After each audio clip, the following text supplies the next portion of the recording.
Today, we're on a treasure hunt, and we are looking for buried treasure.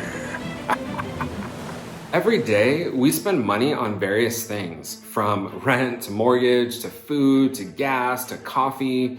And for most people, they don't think twice on spending money on just about anything they buy.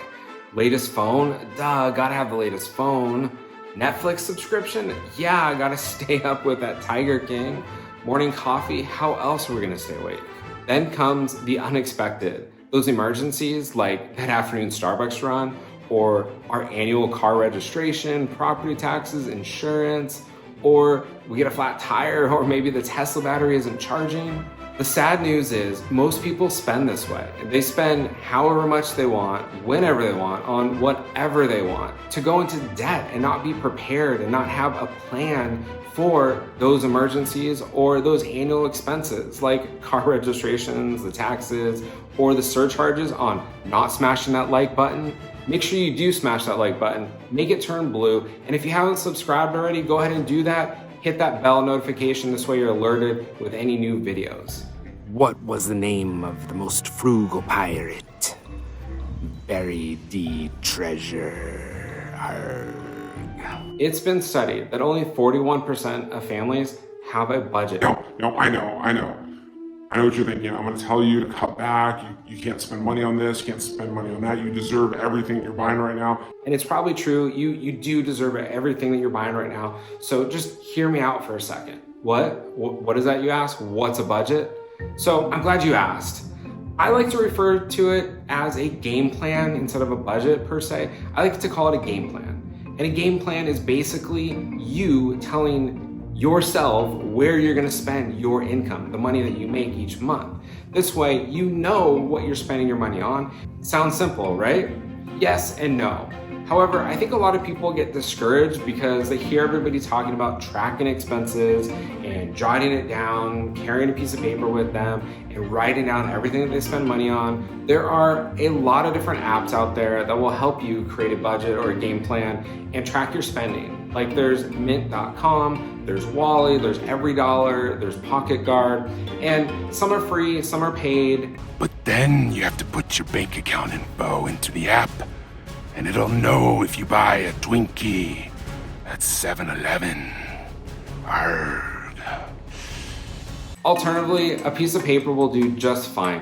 And I'm not gonna suggest that you go out and you track every single dime that you spend. I'm not gonna tell you to put a piece of paper in your pocket and write down everything that you're spending your money on. Now, before we go any further, I think you need to develop your why and to determine what it is for you that is gonna drive your why, that purpose, that fuel as to why it's important to manage and control and to create that game plan so that you can manage what you're spending your money on. Why do you want to spend time tracking any expenses that you have? Why do you want to take the time to create a budget or a game plan? You need to develop that why. Why do you not want to have money in the bank? Why do you not want to live paycheck to paycheck? Why do you not want to have to live off of Social Security someday?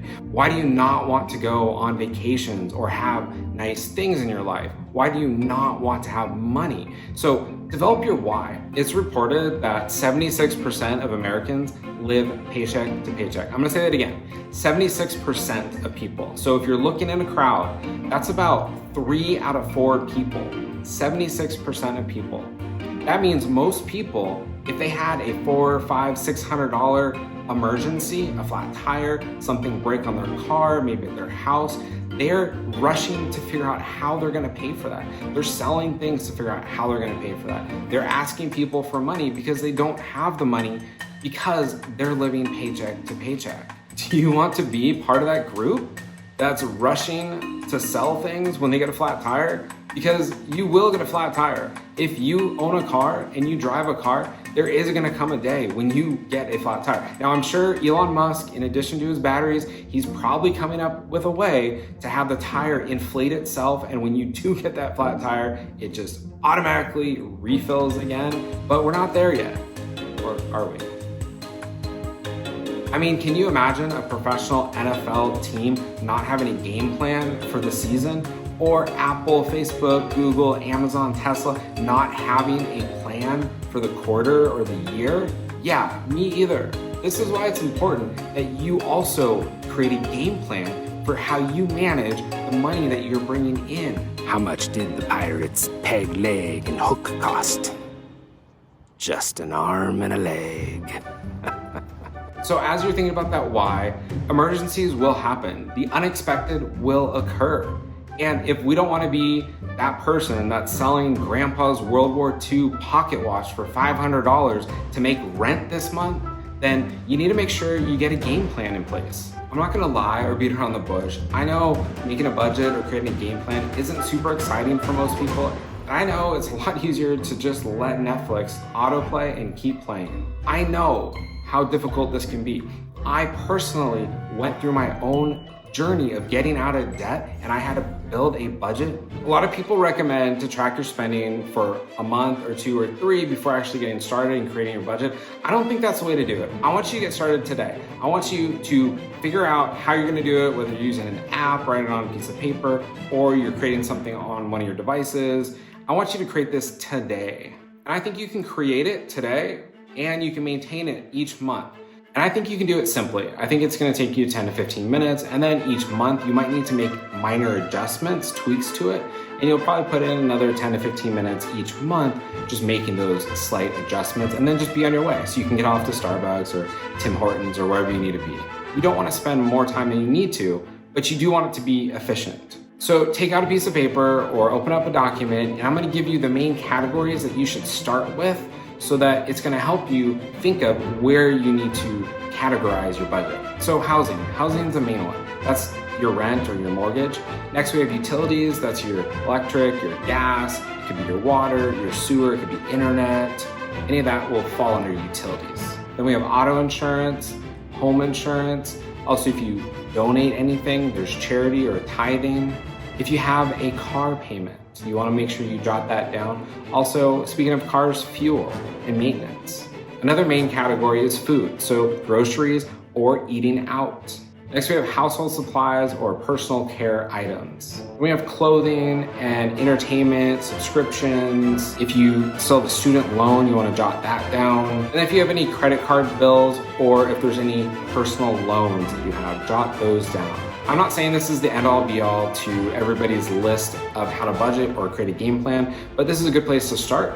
You then want to take a look online at your account and go back a couple months and take a look and see if there's anything that jumps out at you. So those are the main categories for your monthly expenses. In addition to your monthly expenses, you also need to think about what you're gonna spend each year on annual expenses. And then there's also those expenses that might happen every couple years. For instance, we used to live in a house that had a septic tank, so we had to set money aside so that every couple of years we could have that septic tank pumped out. And some other examples of annual expenses or periodic expenses might include your Costco membership, it might be DMV registrations, it might be property taxes, or it could be, if you own a home, you might need to replace the roof in a couple of years, or a water heater. So what I do with those annual expenses and those periodic expenses is I figure out how much I'm gonna need at a certain point in time. So for instance, if I'm gonna be paying Costco $60 a year for a membership, I know I need to set aside $5 a month so that I can pay them $60 once a year. And then if I go back to that septic tank, I know that every 3 years we were pumping our tank, and I know that it was about $420. So I need to set aside 420 divided by 36 gives me $11.67. So I need to set that aside. So all of these periodic expenses or these annual expenses, they are gonna come out each month. And what I do is I automate that. So I have a total of all of my annual and periodic expenses, and I just have that lump sum pulled out of my checking account each month, and I put it in a separate savings account. And I call that savings account just like a sinking fund. You can call it whatever you want. But then when it comes time to pay property taxes, or when it comes time to pay your insurance, or you need to replace a roof, or you need to pump your septic tank, you go into the sinking fund and you pay with that. So it's set aside each month and you automate it. And then once you've written down everything that you're spending money on each month, every single year, or periodically, now it's time to also write down how much money you're making each month and each year. And unfortunately, this is where we get to the scary part. So 50% of people are actually spending more money every single month than they actually make in income. So what that means is every single month, half of the population is digging themselves deeper in a financial grave. Half of you that are watching this might discover that you're spending more money every single month than you're actually making. So here's where you get to go on a treasure hunt. You get to pretend to be a pirate. You can dress the part. You can use an accent. You can talk like a pirate. My son and I, we love talking like pirates. A lot of fun.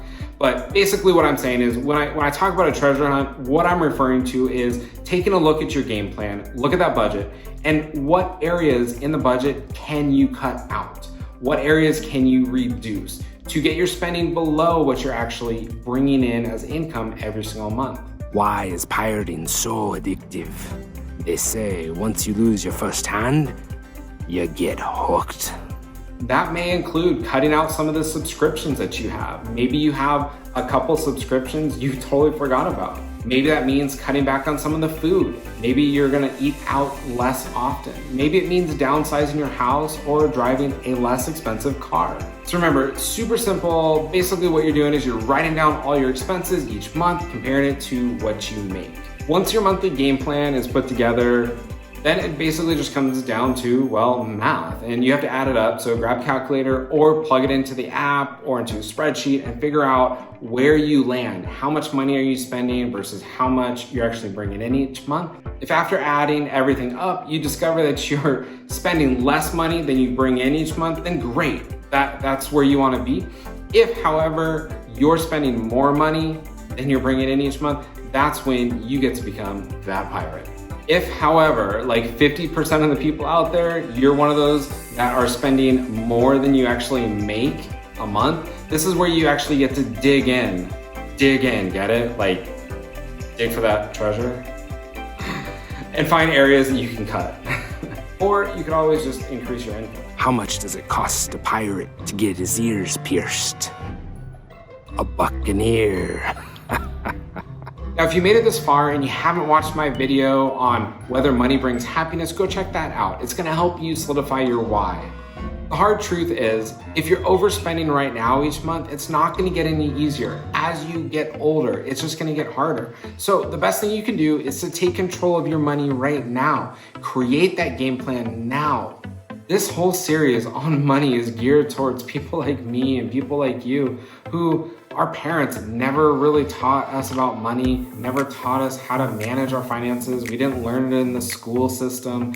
And maybe it's also for those people who know this to encourage you to actually get started.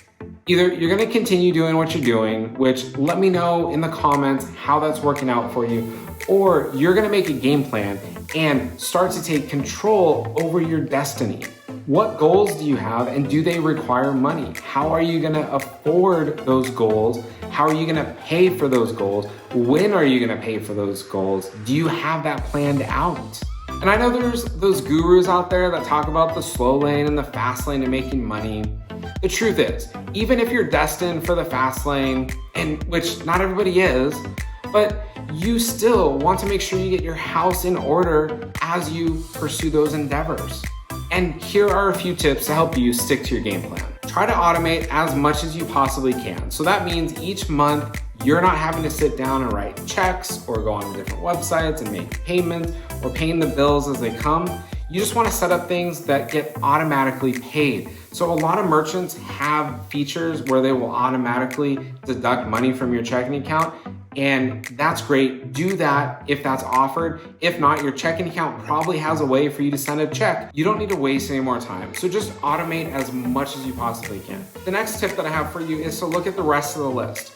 And it's gonna fall into one or two different categories. It's either gonna be something that you can easily pay cash for, like if you go to a store and you're buying groceries, that's something you can easily pay cash for. Or it's gonna be something that you can't easily pay cash for. And I classify that as getting gas because it's much easier. Get out of your car, stick your card in, and then get your gas and go. So you wanna look at that and figure out what can I pay cash for and what do I need to pay with a card. And then each month, take out whatever that cash amount is in cash, and that's your cash that you're gonna spend that month on those items. My wife and I, what we've done is we've taken money out each month and we've divided that up under different categories. It's called the envelope system. You've probably heard of it. And we just put it into different categories. So this way we know week 1 for groceries, this is the money that we're gonna spend for week 1. Week 2 comes, we pull that envelope. If we're gonna go buy household goods or personal care items, there's a different envelope for that. We each get our own envelope for clothing. We also get a separate envelope for blow money, which we can choose however we want to spend it. So if there is that new gadget, I can use my blow money to spend it on that, and it's not going to wreck our game plan. And don't think just because you create this game plan doesn't mean you can't change it or adjust it as you see fit. You're going to want to spend about 10 to 15 minutes a month just to adjust anything that needs to be changed. Maybe it's the summer and your electric and water bill is higher, or maybe the holidays are approaching and you're wanting to buy some gifts. You created the game plan. You are in charge of the game plan. The game plan is not in charge of you. You can modify it to suit your needs, so don't feel guilty doing so. It's not meant to make you feel guilty or to feel depressed. It's about you taking control of your money. And the only way for you to do that is to have the information and be knowledgeable about where you're spending it. Now that you have your game plan and you're searching to save money like a pirate, check out this video right here if you're wondering if right now is a good time to buy a house or to rent. Also, if you missed any video in this series, such as whether money brings happiness, check out this playlist right here. Or if you're interested on being more productive day to day, check out this video right here, and I will see you on the next video.